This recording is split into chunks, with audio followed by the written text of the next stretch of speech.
The day the aliens arrived changed everything for Earth. It was a clear Tuesday morning when the massive ships appeared in the skies above major cities worldwide. They hovered silently, their dark metal hulls reflecting sunlight in strange patterns. For 6 hours, they made no contact, no movement, just silent observation that sent the world into panic and confusion. Then came the message, broadcast on all frequencies in perfect English. The Galactic Council requests the presence of Earth's leaders. You have 1 day to select your representatives. World leaders scrambled to respond. After hasty emergency meetings, they selected a diverse team. General Tom Ward, a veteran military strategist, Dr. Lisa Bell, Earth's leading physicist, and Marcus Reed, a skilled diplomat. Within 24 hours, they stood in a United Nations conference room, waiting. The alien delegation materialized without warning. 3 tall figures with silver-blue skin and eyes that seemed too large for their narrow faces. Their leader stepped forward. "I am Admiral Dren of the Galactic Council," the alien said, voice strangely melodic. "We have observed your world for some time. Your civilization has reached a point where formal contact is permitted under Council law." Marcus Reed stepped forward with a diplomatic smile. "We welcome peaceful contact with other intelligent life. Earth is honored too." "This is not a meeting between equals," Dren interrupted. "The Council governs this sector of the galaxy.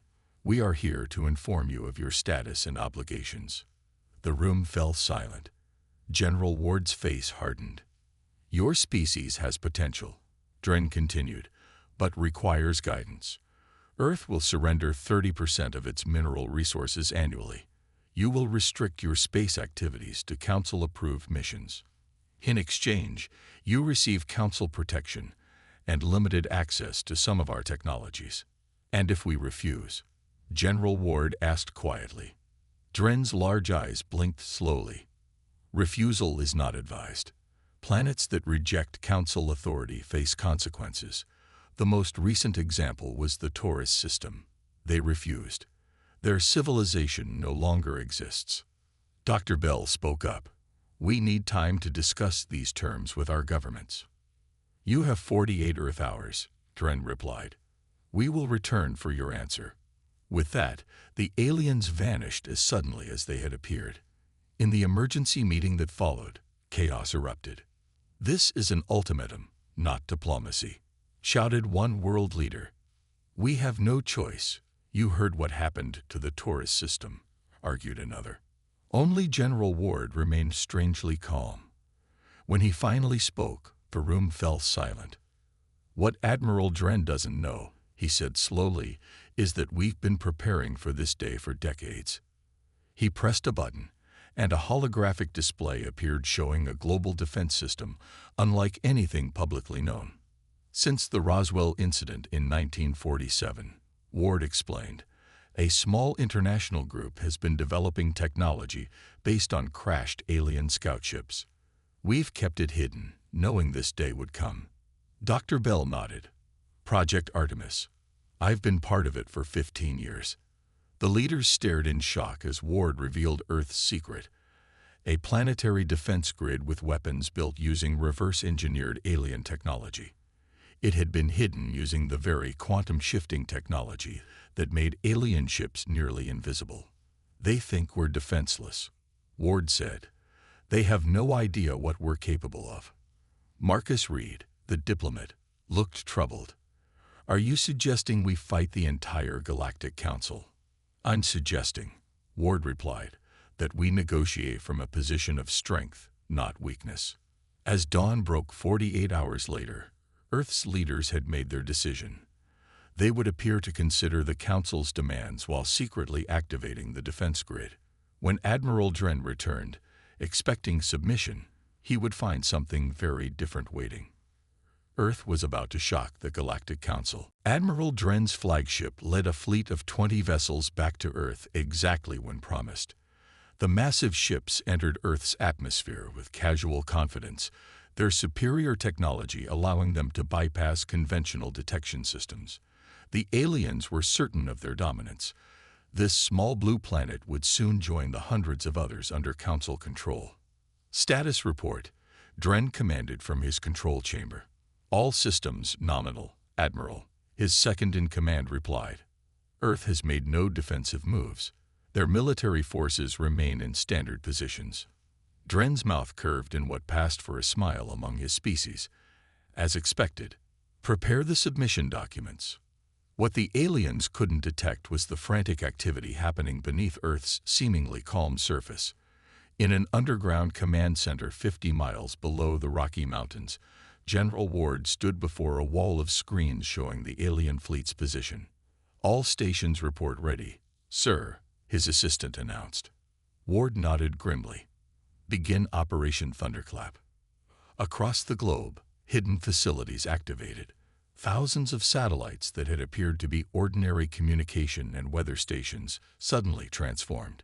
Special panels slid away, revealing advanced weapon systems built using the reverse-engineered technology.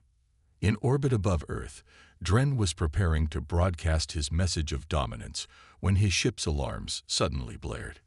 Admiral, unknown energy signatures appearing worldwide. His tactical officer shouted. Before Dren could respond, his view screen filled with the image of General Ward. Admiral Dren, Ward said calmly, I believe we have something to discuss. Dren rose from his command chair. What is the meaning of this? Where are your world leaders? They've authorized me to handle this negotiation, Ward replied. Perhaps you'd like to look out your viewport. When Dren did, he froze in shock. His fleet was now surrounded by a web of advanced weapon platforms, each one locked directly onto a Council ship, thousands of them, forming a perfect cage around his forces. Impossible, he whispered. Your species does not possess this technology. You should have done better research, Ward said. Those scout ships that crashed on our planet over the last century, we didn't just bury them. We studied them. Every circuit, every weapon, every drive system. On the main Council ship, frantic officers were reporting the same thing. Earth's defense grid was using technology that matched or exceeded their own. Worse, it used quantum shifting techniques that had kept it completely hidden until this moment. Your options, Admiral, Ward continued, are simple. Your ships are targeted by enough firepower to reduce them to atoms. You can leave peacefully, or you can test our resolve. Your choice. Dren's large eyes narrowed. This is a violation of Council law. Your planet will suffer. Let me stop you there, Ward interrupted. We've also taken the liberty of sending data packets to every world in your Council. Detailed information about how you've been lying to them about the resources you take from protected worlds. How the Council leadership has been hoarding advanced technology. For the first time in his long career, Dren felt fear. You're bluffing. Dr. Lisa Bell stepped into view beside Ward. We've been monitoring your communication networks for decades, Admiral. Did you think those scout ships' communication systems stopped working just because they crashed? We've heard everything. We know everything. These are our terms, Ward said, sliding into the diplomatic role seamlessly. The Council will recognize Earth as a sovereign equal. All forced resource extraction stops immediately, and you will release all planets currently under your protection program. Dren stood rigid with fury and disbelief. And if we refuse? Then the real demonstration begins, Ward said quietly. That defense grid you see. It's Phase 1. Would you like to see Phase 2? As if on cue, a small moon-sized object decloaked near Jupiter. An Earth battle station that had been hidden in plain sight. The mighty Galactic Council fleet, for the first time in its 1,000-year history, began to retreat. Behind them, humanity prepared for the real battle that was sure to come. The Grand Council chamber buzzed with angry voices. Representatives from 27 advanced civilizations shouted over one another, their different forms and colors creating a chaotic scene. At the center of the storm stood Admiral Dren, his silver-blue skin now pale with stress. Silence, roared High Counselor Vex, the ancient leader of the Council. His massive form rose from the central seat. towering over the others. Admiral Dren will explain how a primitive world managed to humiliate our greatest fleet. All eyes turned to Dren, who struggled to maintain his dignity. The humans, he began, were not as primitive as our intelligence suggested. They had help. A murmur ran through the chamber. Help? From whom? Demanded Counselor Mira, her reptilian features twisted with suspicion. Dren's next words sent the chamber into fresh chaos. From us. They've been collecting our technology for over a century. The Council viewing screen flickered to life, showing images from Earth's archives. The room fell silent as they watched recordings of Council scout ships that had crashed on Earth over decades. The footage showed humans carefully recovering the wreckage, transporting it to secret facilities. These are authentic, Vex asked quietly. Unfortunately, yes, Dren confirmed. Our scout missions to Earth were never officially documented. The crews were operating under private orders. Private orders, hissed Counselor Tark. You mean illegal research missions? The humans have been watching us while we thought we were watching them, Dren continued. They recovered enough technology to reverse engineer our weapons, our shields, even our quantum shifting capabilities. On Earth, the situation was equally tense. In the Pentagon's deepest level, General Ward and Dr. Bell presented their evidence to a room full of world leaders. For 50 years, Dr. Bell explained, pointing to a holographic display, we've been documenting alien abductions, experiments, and surveillance. The display showed thousands of cases across all continents. The Council races have been treating Earth like a laboratory. Why didn't you tell us sooner? Demanded the Chinese premier. General Ward stepped forward. Would you have believed us? We needed proof and capability before going public. That's why Project Artemis was kept secret even from most governments. How did you manage it? Asked the European Union president. Dr. Bell's eyes lit up with professional pride. Their technology is advanced, but it follows understandable principles. The real breakthrough came when we realized their quantum shifting technology could be detected if you knew exactly what to look for. She displayed a simple device, no larger than a cell phone. This detector, based on their own technology, allowed us to track every alien ship that entered our atmosphere. We've been recording their movements for decades. Back in the Council chamber, the mood had shifted from anger to concern. The humans sent us this, Dren said, activating another file. Captain Jack Miller, head of Earth Intelligence, appeared on screen. His weathered face was serious, his gray eyes steady. Greetings, Council members, he began. By now, Admiral Dren has told you of our defense capabilities. What he may not have mentioned is that we possess complete records of your activities not just on Earth, but on 36 other worlds you've been exploiting. The Council members shifted uncomfortably. For centuries, you've taken resources from developing worlds, conducted experiments on their populations, and manipulated their development, all while hiding behind your laws about non-interference with primitive species. Miller's expression hardened. We're sending the complete archive to every member world of your council. Let them see the truth about their leadership. As the message ended, the council erupted into accusations and denials. Is this true? Demanded a representative from one of the younger council races. Vex's ancient face showed no emotion. The council does what is necessary for galactic stability. You mean for your profit, spat another member. Outside the chamber, a junior officer rushed in with urgent news. High Counselor, we're detecting massive information transfers throughout Council space. The humans have done it. They're broadcasting everything. Across the galaxy, the carefully maintained illusion of the Council's benevolent guidance began to crumble.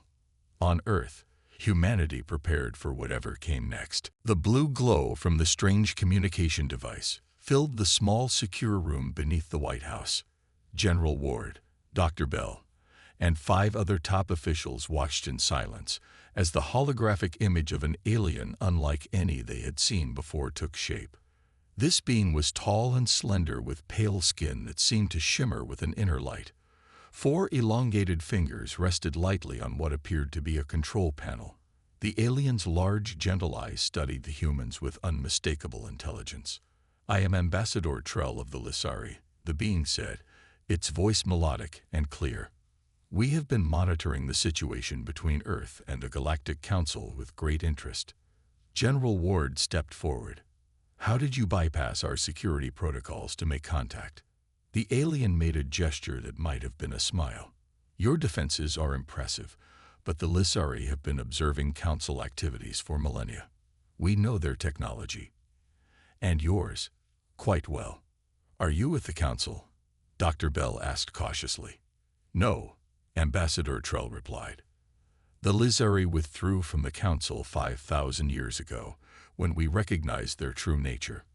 We have been watching from the shadows ever since, documenting their exploitation of developing worlds."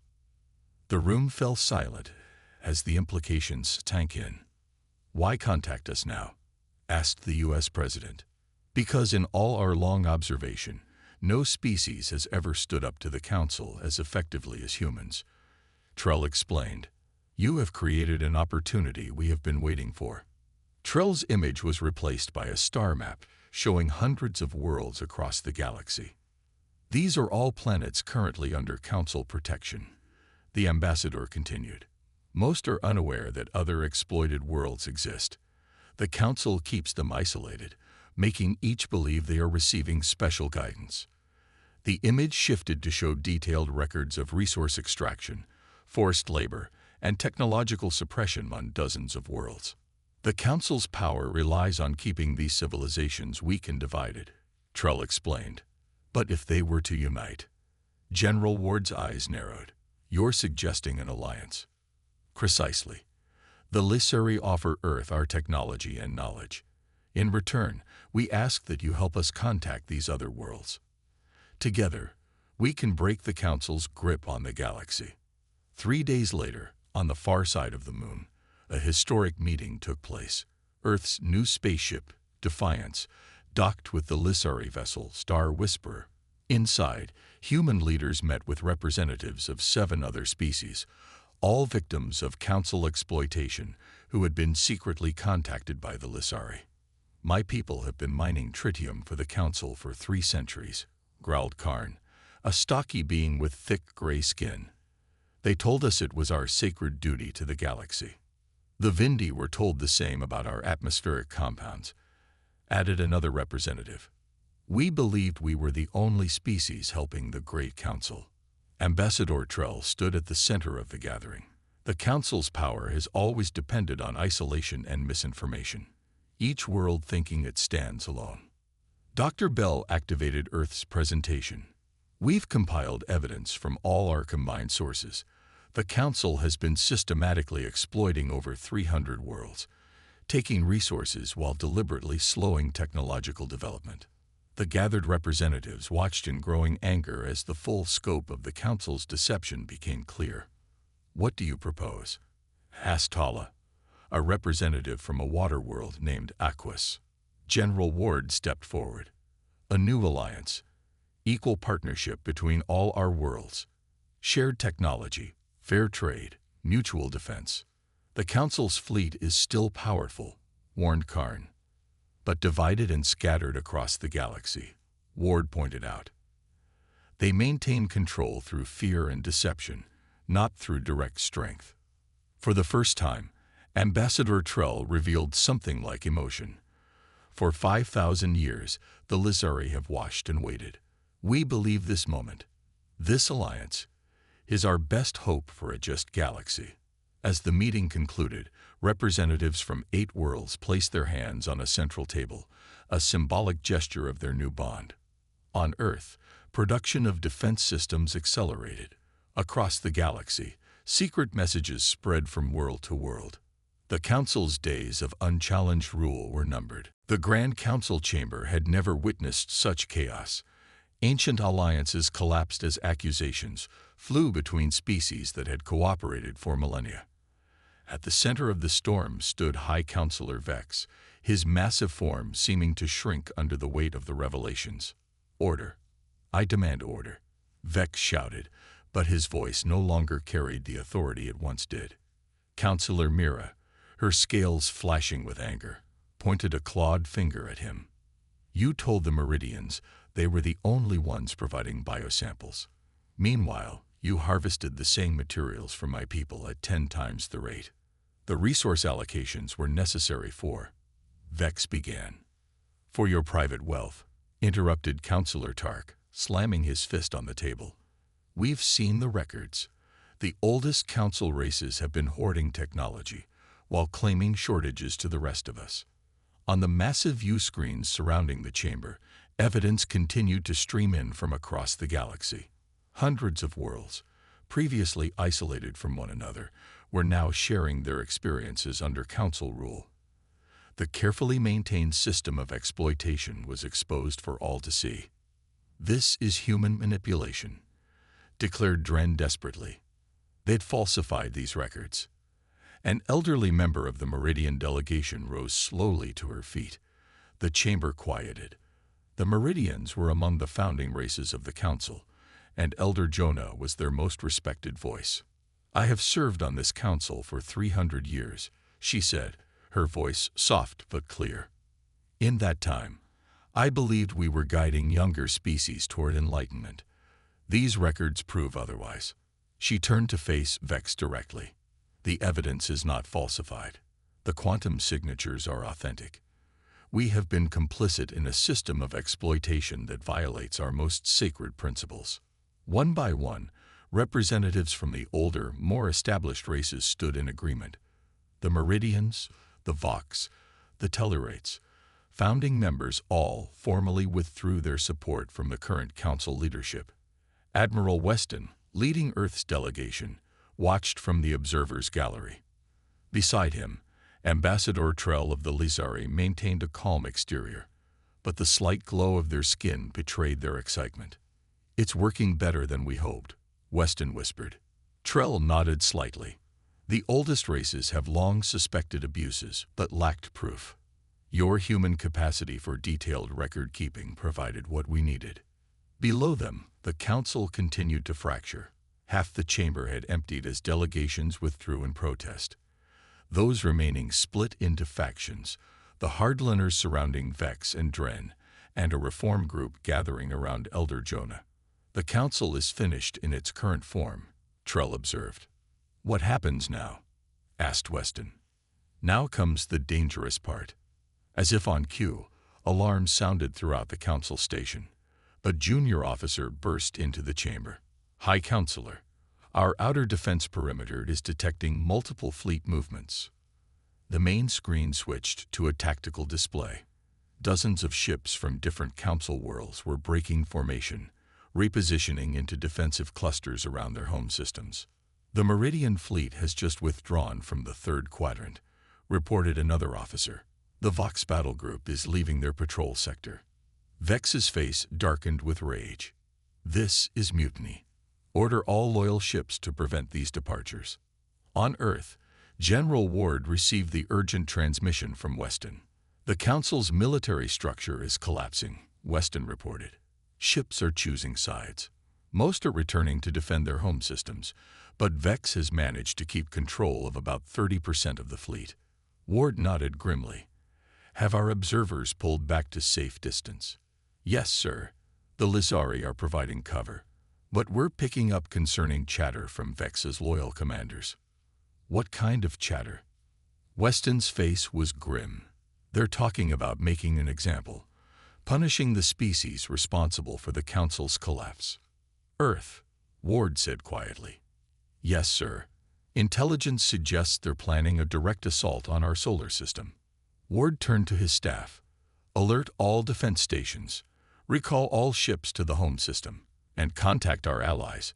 We may need that united fleet sooner than we thought.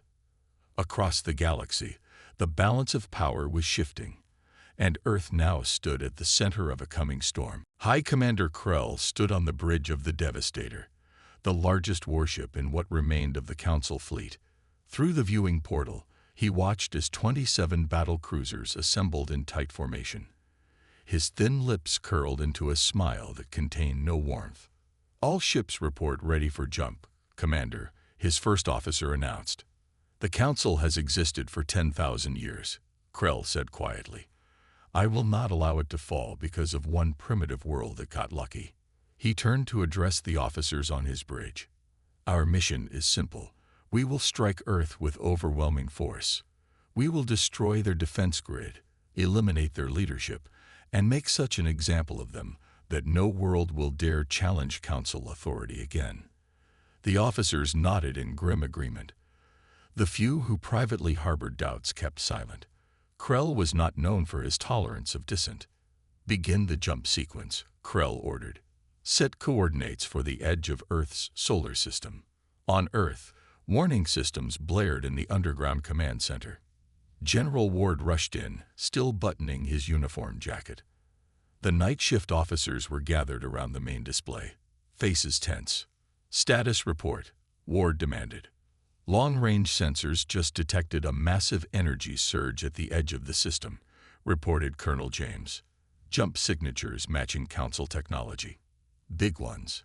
The main screen showed the approaching threat. 28 warships emerging from jump points near Jupiter's orbit. Ward's expression hardened. How long until they're in striking range? At their current speed, 6 hours, James replied. Ward nodded. Implement Defense Plan Delta. And get me a secure line to our allies. Across Earth, hidden defense platforms hummed to life. Civilian populations, already on alert status, moved to underground shelters. In orbit, Earth's small but advanced fleet of ships took up defensive positions. But Ward knew it wouldn't be enough. The approaching Council force outgunned them significantly. In the war room beneath Mount Cheyenne, Ward addressed the emergency meeting via holographic link. The Council fleet will reach attack position in less than 5 hours, he explained to the gathered world leaders. Our defense grid can hold them off temporarily, but we need reinforcements. What about our allies? Asked the Indian president. The Lissari are sending ships, but they're 12 hours out at best, Ward replied. The other alliance members are too far away to help immediately. Dr. Bell, who had been quietly analyzing data in the corner, suddenly looked up. What if we don't wait for them to reach Earth? All eyes turned to her. Explain, Ward said. They expect us to sit behind our defense grid.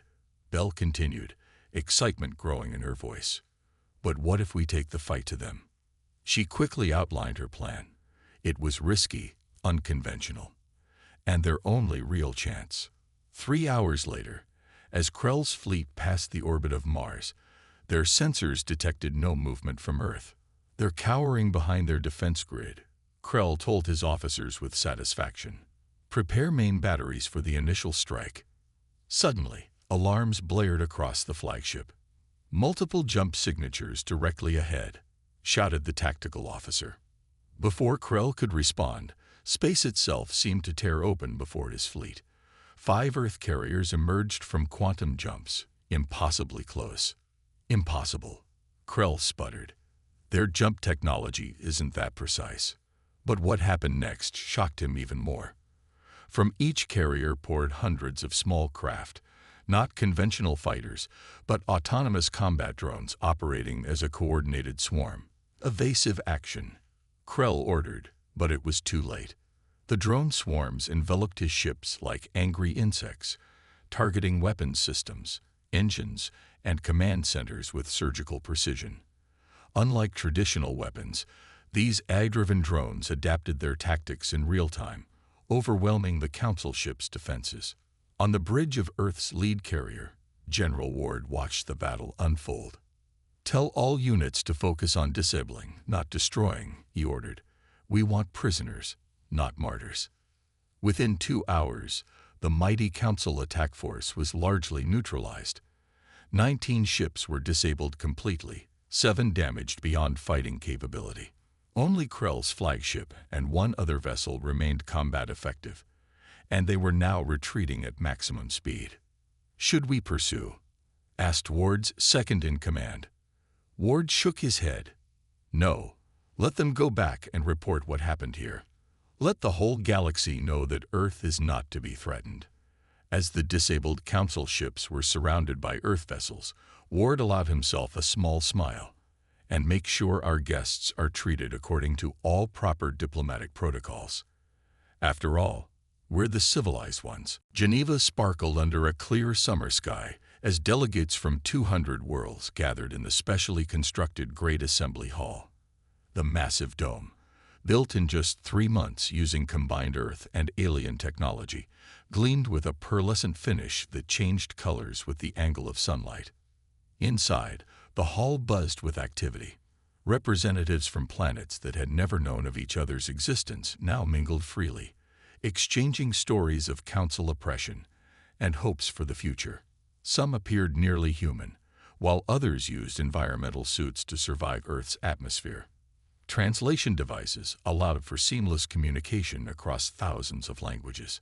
At precisely noon, the hall quieted as General Torres, who had commanded Earth's defense fleet in the final battle, stepped onto the central platform. Unlike the ceremonial uniforms worn by many delegates, Torres wore a simple dress uniform with minimal decorations. "Welcome to Earth," she began, her voice carrying clearly through the hall. "1 year ago today, our world faced the threat of subjugation by the Galactic Council. Today, we gather not as conquerors or the conquered, but as equals." The assembled delegates applauded politely, many still cautious after centuries of council manipulation. What the council never understood, Torres continued, was that true strength comes not from domination, but from cooperation. They saw our world as primitive because we still had nations that sometimes disagreed, cultures that remained distinct, voices that spoke against authority.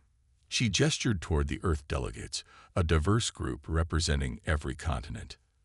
But these very qualities, our diversity, our willingness to question, our sometimes messy democracy, these were not weaknesses. They were the source of our resilience. When faced with a common threat, we united without surrendering what makes us unique. Ambassador Trell of the Lizari nodded in approval from their seat of honor. Beside them sat representatives from the elder races, the Meridians, Vox, and others who had abandoned the Council's corrupt leadership. "The alliance we propose today," Torres explained, "is founded on 3 principles: technological sharing, cultural sovereignty, and mutual defense. No world will be forced to provide resources. No species will be denied access to advancements that could improve their lives. And all members pledge to defend one another against aggression." On the massive screens surrounding the hall, the proposed charter appeared in multiple languages. Unlike the complex, fulfilled council regulations, the Alliance Charter was remarkably straightforward. Just 27 articles written in clear, simple language. "We don't claim to have all the answers," Torres admitted. "Earth is still learning about the wider galaxy. But we know that the old system of exploitation must end." From the section where former council worlds sat, an elderly Meridian rose slowly to speak. "For too long, my people were complicit in the council's actions," she said, her voice quavering with age and emotion. "We allowed ourselves to believe we were guiding younger species when we were simply using them. The Meridians formally request permission to sign your charter, not as leaders, but as equals seeking redemption." A murmur ran through the assembly. The Meridians were among the oldest civilizations in the galaxy. Their humility struck a chord with many present. One by one, representatives approached the central table to place their hands on the charter tablet, formally committing their worlds to the new alliance. Earth delegates purposely waited until all others had signed before adding their own endorsements. As Torres placed her hand on the tablet last, the dome above them seemed to come alive, shifting to display a real-time map of the galaxy with each member world glowing like a star. "Today marks not an ending but a beginning," Torres said. "Together, we face challenges that no single world could overcome alone. From environmental restoration of exploited planets to establishing fair trade systems, from defending against potential threats to exploring the unexplored regions of our galaxy." Outside the hall, citizens of Earth watched on screens in town squares and living rooms. Many remembered the fear they had felt when alien ships first appeared in their skies. Now, they watched with pride as their world helped forge a new path for hundreds of civilizations. Torres concluded simply, "The Council believed we were weak because we extended our hands in friendship rather than conquest. Today proves how wrong they were. Welcome to a new galaxy, one built on respect, not fear."